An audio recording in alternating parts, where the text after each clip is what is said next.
जैन धर्म क्या कहता है? जैन धर्म के प्रथम संस्थापक और प्रथम तीर्थंकर की बात करें तो कौन है? ऋषभदेव है। जैन धर्म के प्रथम तीर्थंकर कौन है? ऋषभदेव। और संस्थापक कौन है? ऋषभदेव। 23वें तीर्थंकर की बात करते हैं तो जैन धर्म के 23वें तीर्थंकर पार्श्वनाथ स्वामी थे, जो राजा इक्ष्वाकु वंशीय राजा काशी के राजा के अश्वसेन के पुत्र थे। किसके थे? अश्वसेन के पुत्र थे। अगर हम इनने 30 वर्ष की अवस्था में संन्यास जीवन को स्वीकारा था। कितने वर्ष की अवस्था में? 30 साल की अवस्था में। 30 साल की अवस्था में संन्यास जीवन स्वीकारा। कुछ समय के बाद इनको ज्ञान की प्राप्ति हुई। ज्ञान की प्राप्ति के होने के बाद इन्होंने समाज को शिक्षाएं क्या दी? हिंसा न करना, सदा सत्य बोलना, चोरी न करना और धन संपत्ति इकट्ठी न करना। क्या न करना? धन संपत्ति इकट्ठी न करना। ठीक है, इस प्रकार से पार्श्वनाथ स्वामी ने जैन धर्म के अनुसार शिक्षाएं दी। इसके बाद 24वें तीर्थंकर आते हैं महावीर स्वामी।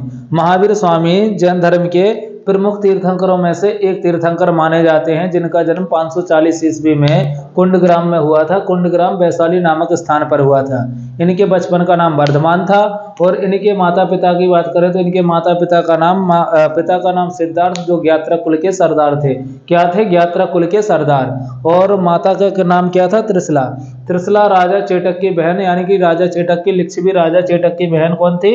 त्रिशला थी। इनके बड़े भाई नंदीवर्धन थे, यानी कि महावीर स्वामी के बड़े भाई नंदीवर्धन थे।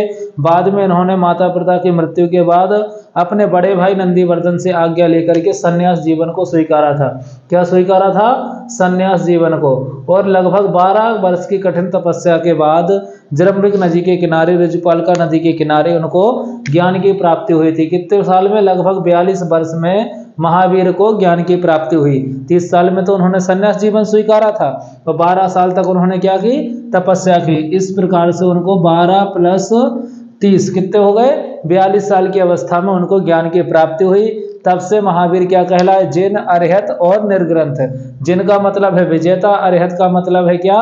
यानी पूज्य, और निर्ग्रंथ का मतलब है बंधनहीन। यानी कि महावीर जिन, अरिहत और निर्ग्रंथ कहलाए। यानी कि जिन बोले तो विजेता, अरिहत बोले तो पूज्य और निर्ग्रंथ बोले तो बंधनहीन कहलाए। ठीक है ना। इस प्रकार से महावीर ने अपने उपदेश, जब ज्ञान की प्राप्ति हो गई तो व्यक्ति उपदेश तो देगा ही देगा, किसी ना किसी चीज पर व्याख्यान तो करेगा। उस प्रकार से उन्होंने किस भाषा में उपदेश दिए? अर्धमागधी प्राकृतिक भाषा में। कौन सी भाषा में? अर्धमागधी प्राकृतिक भाषा में महावीर स्वामी ने उपदेश दिए। जैन धर्म में के प्रथम अनुयायी कौन बने? उनके बाद में उनके प्रथम अनुयायी कौन बने? उनके स्वयं दामाद बने। दामाद बोले तो प्रियदर्शनी के पति, यानी कि जामिल। जामिल प्रथम अनुयायी बने।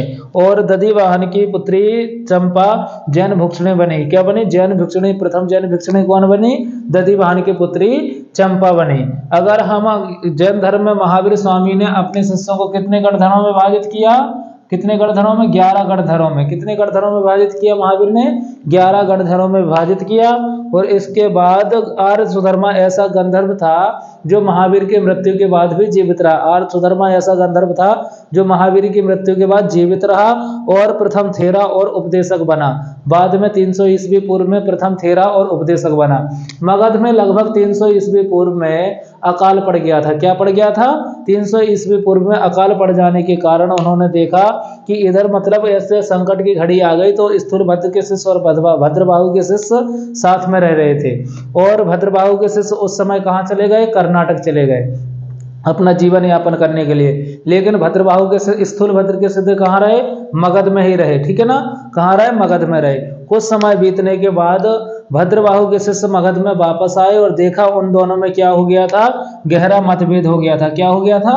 मतभेद हो जाने के कारण यह दो संप्रदायों में जैन धर्म क्या हो गया? विभाजित हो गया। क्या हो गया था? विभाजित हो जाने के कारण स्थूलभद्र अलग हो गए और भद्रबाहु अलग हो गए। यानी कि दिगंबर और श्वेतांबर में दो संप्रदायों में जैन धर्म विभाजित हो गया या विभक्त हो गया, इस प्रकार से बोल सकते। तो जैन धर्म श्वेतांबर उन्हें कहा जाता था जो श्वेत वस्त्र धारण करते थे। क्या करते थे? सफेद वस्त्र पहनने वाले जैन दिगंबरों को यानी कि जैन तीर्थंकरों को क्या कहा जाता था? श्वेतांबर। और नग्न अवस्था में रहने वालों को क्या कहा जाता था?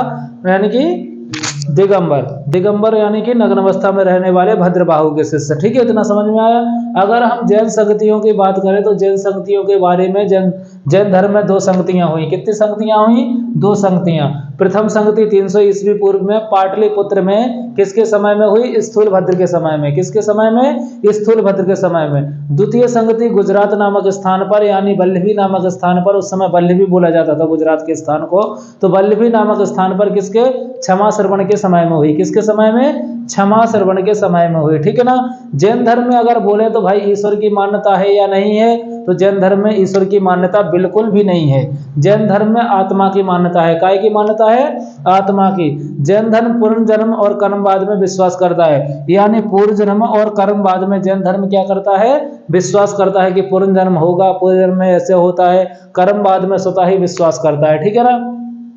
जैन धर्म के सतभंगी ज्ञान को अनेकांतवाद एवं एकांतवाद से लिया गया है। आध्यात्मिक विचारों को देखा जाए तो जैन धर्म में किससे लिया गया है? सांख्य दर्शन से। किससे लिया गया? आध्यात्मिक विचारों को सांख्य दर्शन से लिया गया है। और जैन धर्म में को मानने वाले राजाओं की बात करें कि उस समय के राजा कौन कौन से थे जो जैन धर्म को मानते थे, तो सबसे पहले तो चंद्रगुप्त मौर्य हैं, उदयन राजा हैं, राष्ट्रकूट राजा हैं, चंदेल राजा हैं, और कलिंग के राजा खारवेल है। इन्होंने जैन धर्म को माना और इन्होंने अनुशीलन का पालन किया।